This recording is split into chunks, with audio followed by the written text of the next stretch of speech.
Hello. Hello, welcome to our time. I wish I had again, said that. I hope. You usually Because right around Australia, it's lovely to be able to come into your home each week and multiple times. So if you miss an episode, you can catch us in most states more than once. Absolutely. So just check your local program viewing times and then you can find out when we're on. But this program is really about bringing information to people who are 50 plus. Of course, in 3 weeks' time when I'm that age, it'll be relevant for me. But at the moment, Janice, it's very relevant for. Yes. But actually, today, I was at a function recently. It was actually the launch of a new course at the Centre of Performing Arts here, which is called AC Arts here in South Australia. And they were releasing a new course which was about training people for arts administration, because a lot of people in arts administration literally sort of fall into the job through another employment opportunity and then suddenly think, oh, I'm looking after the arts. And that could involve managing theatres or booking advertising time, all sorts of things that you do as the business side of the arts. And this launch happened to be in a TAFE building. Right.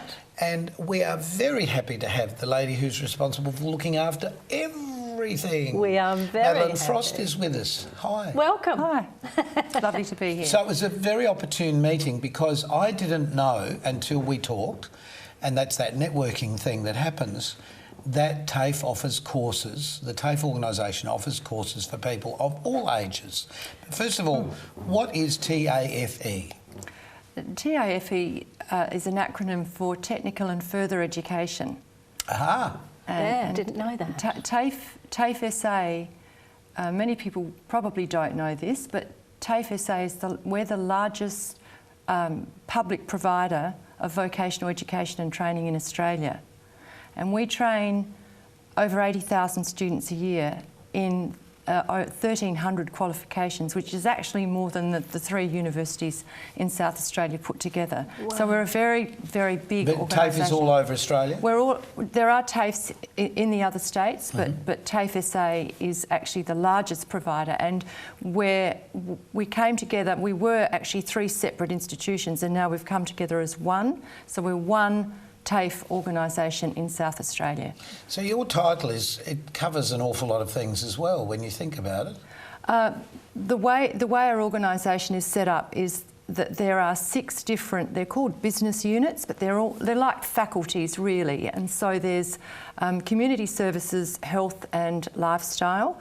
Then there's the trade programs, which are mining, engineering and transport, and building, construction and furnishing. That's the second one.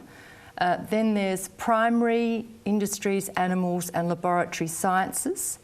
Then there's business, justice and information technology. Foundation studies, which is all the language programs. And then the one for which I'm responsible, which is tourism, hospitality and creative arts. So that's a lot. It's a lot of diversity in. That really is enormous. Yeah. I didn't know that either. I didn't know that the breadth of that. Yes, that's incredible. So if I've been doing something all my life as a job, and I've suddenly felt, you know, I'd really like to have been a winemaker or a chef or many of those things. This is an opportunity for people to rediscover the inner desires, I suppose. Oh, absolutely, absolutely. We have, Malcolm, there are over 400 short courses that we offer in TAFE, and these are designed for people of any age, at any point in their life. See, this is what I said before. I actually didn't realise that. You think of TAFE and you think of young people, not people that have possibly been made redundant, that need to find a new career. That's right. And so you have things that are available for them to go and find something. Well, even more so, I think nearly everybody's got those unfulfilled ambitions from youth, haven't they? Oh, absolutely. And the courses are structured in a way that many of them can be done as a short, intensive course to give people skills. For those people, Janice, that you mentioned that are looking for a change in career, there are short intensive courses to give them skills to get a job. Right.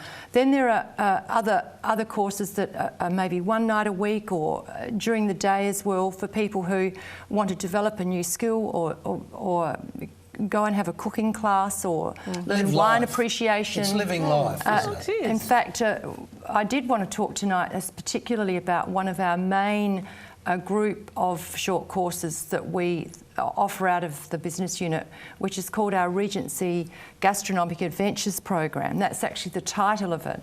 And that program includes everything from cooking, patisserie, chocolate making, baking, all the artisan bread making, the fabulous ciabattas and artisan breads, brewing, cheese making, at Regency International Centre. I mustn't go. Do they eat? Do they eat? Do they eat what they make? Well, that's another thing that I need to tell you, because our short courses are designed so that the price that you pay is all inclusive, and we believe that it's really good value for money, because you do get to take home what you prepare, and everything is provided for you. So you don't need to bring ingredients or any resources. Everything is provided, and so you get to prepare it and then take it home and eat it. So is there a course that you particularly could just talk us through? A couple of things you could talk us through. Well, I can talk to you about.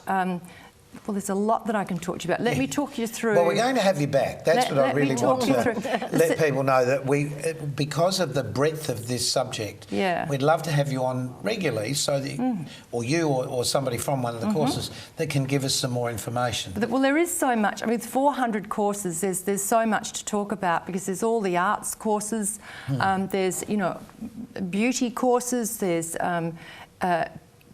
courses in the trade areas. No, with the beauty course, we have the girls that help us to present us for television, that are all have been TAFE students, and well, Philomena's. They make me wear padding and everything.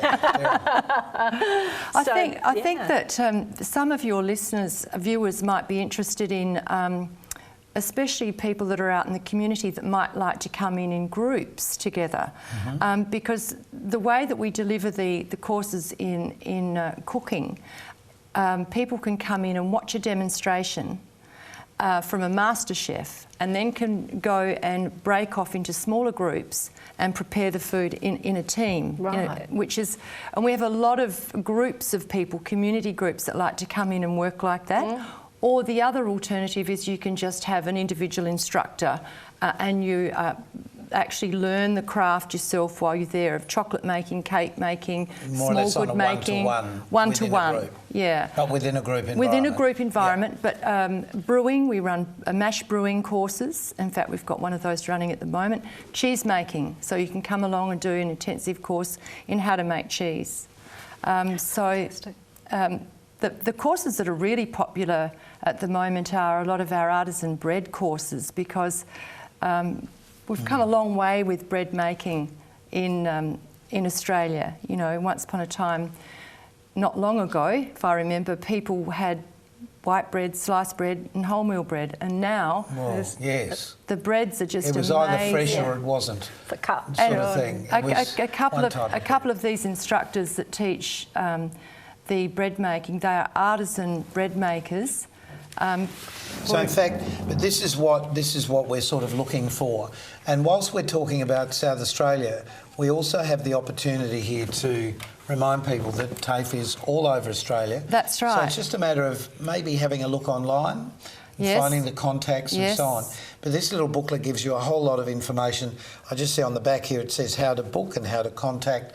So it's just a matter of picking up one of these and finding out more. We would encourage people, Malcolm, to go to the TAFE website, and that will guide people through the Eventopia booking system. But the other thing that I want to say, if there are viewers who are from another state, At Regency International Centre, which is over at Regency Park, we have on-site accommodation available, and we do have people coming from interstate to do the intensive cheese courses and other courses like that. So, and that's a very reasonable price. It's $67 a night, and that includes all meals and how long would that $67 a night, yep, including all meals and a bed. I'm moving in. I have thought of it from time to time myself. I love that.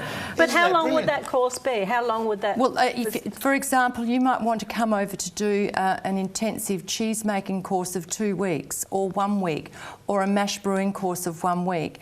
Particularly the cheese making courses, because we're the only TAFE in Australia that actually offers us accredited artisan cheese making in our Artisan Cheese Making Academy. So we do get a lot of people coming from interstate for that particular course. Wow. So I thought I'd mention that. Oh, how wonderful. Tonight. Well, see, again, it was a chance meeting to open this door of information I had no idea about, as we've both said. No, blown away. Just quickly, what are a couple of other things? We've talked about the cheese, we've talked about the brewing. There's Kids Kitchen. Yes. Kids Kitchen, the next program will be running in July, and that is available for for children aged from 4 up to 13. And that would be in the school holidays? In the school holidays. Yep. There's also the L-Plates program, which is on May the 2nd, and that's open now, and places are filling up quickly. And the difference with that is that program is designed in collaboration with the advertiser, and great chefs from restaurants in South Australia work with our lecturers to run the classes. So the chef from Chianti Restaurant teaches pasta making, the great names, the great chefs in Adelaide. But it's 1 day only, and that's open right now for people to book into classes. Going online? It's $69 a class for a 2-hour class. Well, look, wherever you are watching this in Australia, it's important to remember that TAFE is all over the country. But if you're thinking of maybe spending a little time with us here in South Australia, I think that staying overnight for $69, wonderful, wonderful, wonderful. Brilliant. Madeline, thank you so much for coming and letting us know about that. And let's look forward to an interesting future of more interviews with people and finding out more about what TAFE has to offer. Absolutely fantastic. It'll be a pleasure.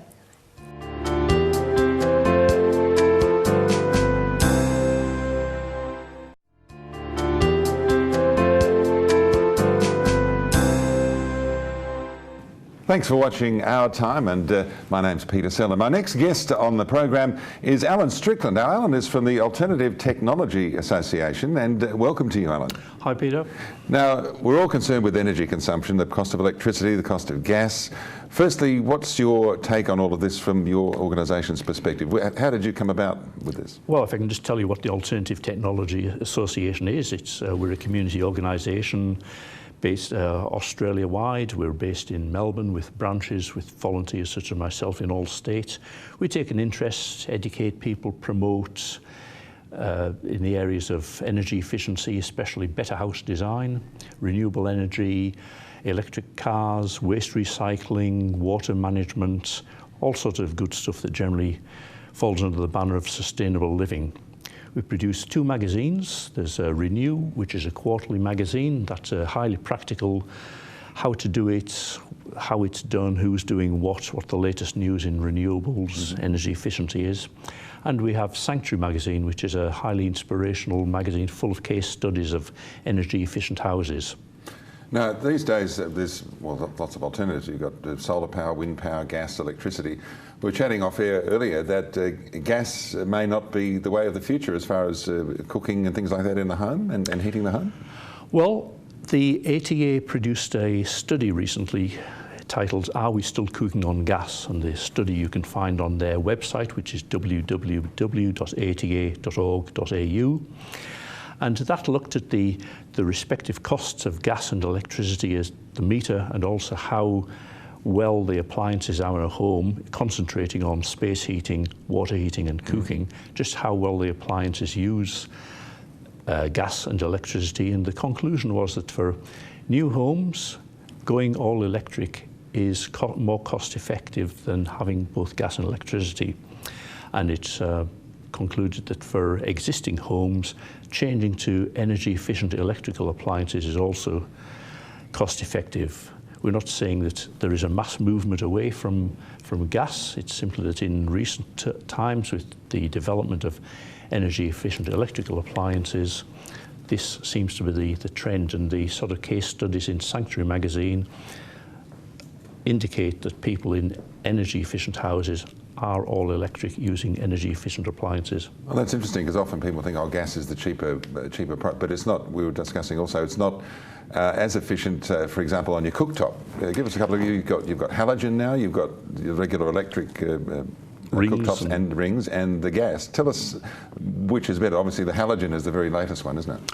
Well, I don't know how anything at all about halogen cooktops. I do know how induction heating works. There's the traditional electric ring, or the hot plate, that uses quite a lot of electricity. It's called a resistance heater. It's a coil of wire.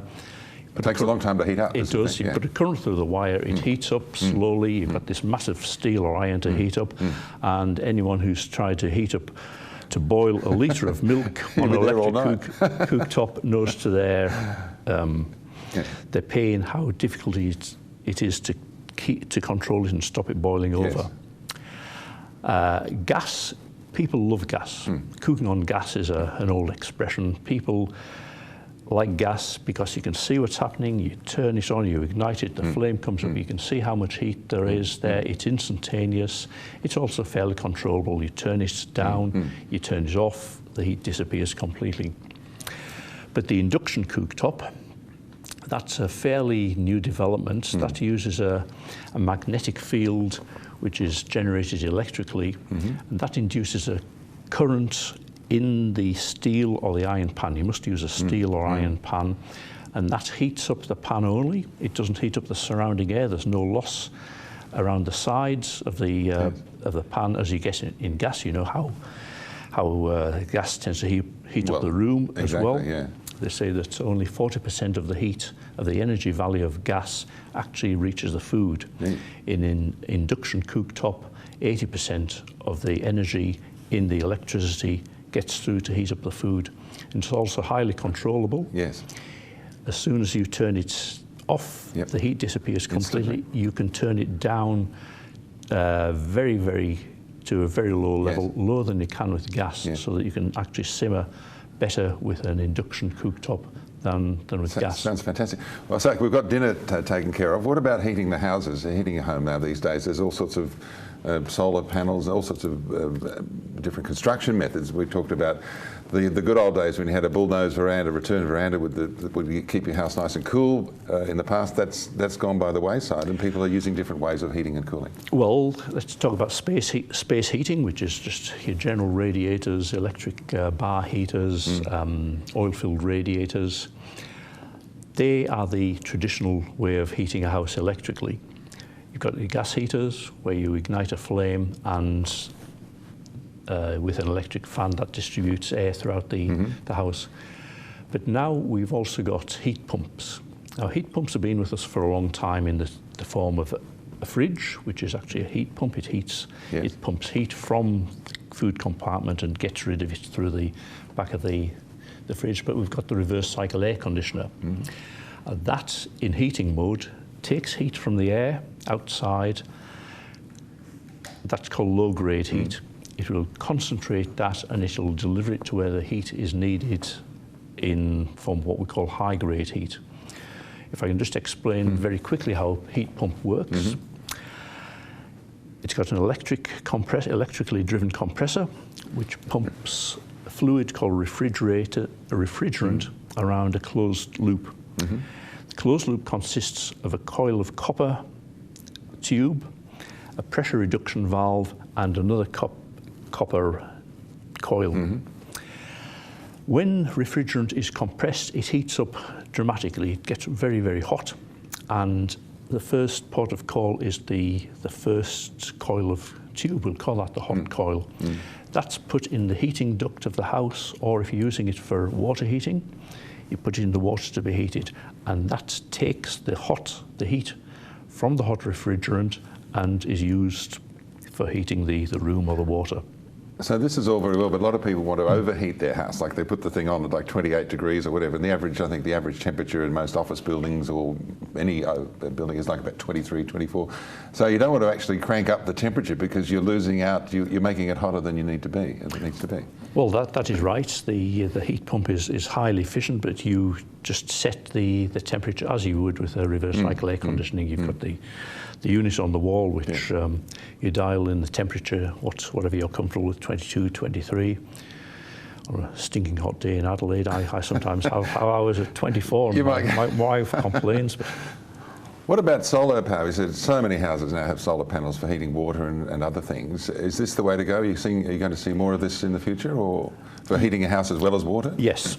Because of these energy efficient appliances, and this is the hub of it all, the fact that you wouldn't put solar panels on your house and use them to feed a bar radiator. That doesn't really make sense because the bar radiator is not very efficient. As I say, a kilowatt of heat in to a bar radiator, a kilowatt of heat out.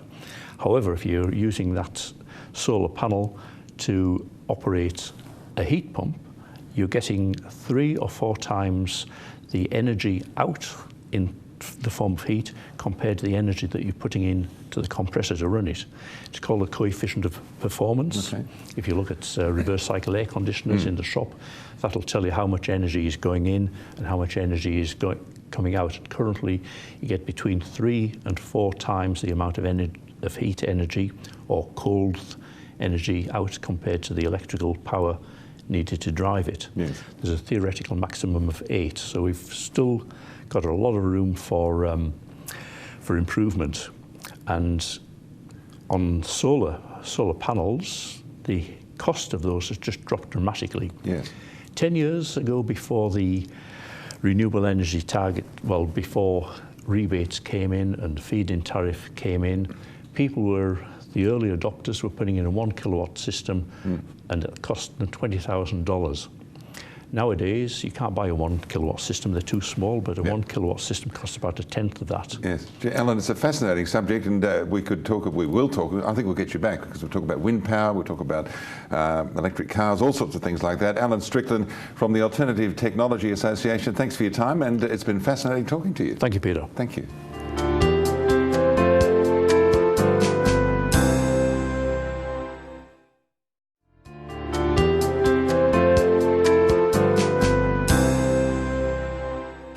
Another great program. I know, we do it all the time.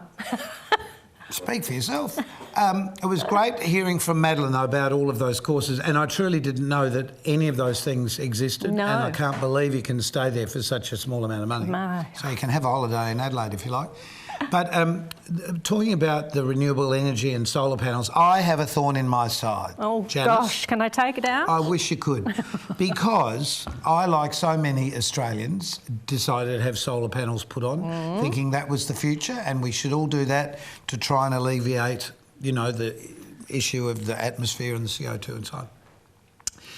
And I believe now I could afford some more. I think I was ripped off with the first lot, by the way, by a company that the company that I bought them from went broke because clearly they had too many and they couldn't supply. That was taken over by another company who have just informed me that because of the government regulations, if you increase your solar panels, you lose the pay-in tariff. Ah, now, that's the thorn in my side. Okay. But otherwise, it's working for you?